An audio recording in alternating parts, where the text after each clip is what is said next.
சுரக்ஷா வாரத்திற்கு இணைவாக இடம்பெற்ற சுரக்ஷா அட்டைகளை விநியோகித்தல் மற்றும் அது தொடர்பில் தெளிவுபடுத்தும் தேசிய வேலைத்திட்டம் கல்வி அமைச்சின் கேட்போர் கூடத்தில் இடம்பெற்றது.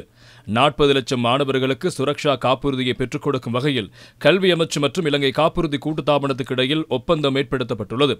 2017ஆம் ஆண்டிலிருந்து 2022ஆம் ஆண்டு வரை தொடர்ச்சியாக முன்னெடுக்கப்பட்ட நிலையில் 2024ஆம் ஆண்டு ஜூலை மாதத்திலிருந்து அதனை 3 வருட காலத்திற்கு மீள நடைமுறைப்படுத்துவதற்கான நிறுவன மட்ட இணக்கப்பாடு எட்டப்பட்டுள்ளது.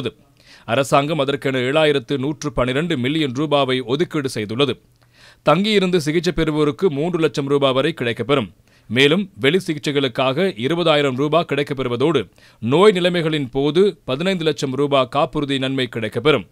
நிரந்தர நோய் நிலைமைகளின் போது 2 லட்சம் ரூபாவும் பகுதியளவிலான நோய் நிலைமைகளின் போது 1,50,000 ரூபாவும் கிடைக்கப்பெறும். தற்காலிக நோய் நிலைமைகளின் போது 25,000 ரூபாயிலிருந்து 1 லட்சம் ரூபாய் வரை கிடைக்கப்பெறும். பிள்ளைகளின் கல்வி செயல்பாடுகளை தொடர்ந்தும் தக்கவைப்பதற்காக அரசாங்கம் பல்வேறு நலன்புரி செயல்பாடுகளை முன்னெடுத்து வருவதாக பிரதமர் சுட்டிக்காட்டினார். பிள்ளைகளுக்கு உயர்ந்தபட்ச நன்மைகள் கிடைக்கப்பெறும் வகையில் வேலைத்திட்டம் முன்னெடுக்கப்பட உள்ளதாகவும் பிரதமர் மேலும் தெரிவித்தார்.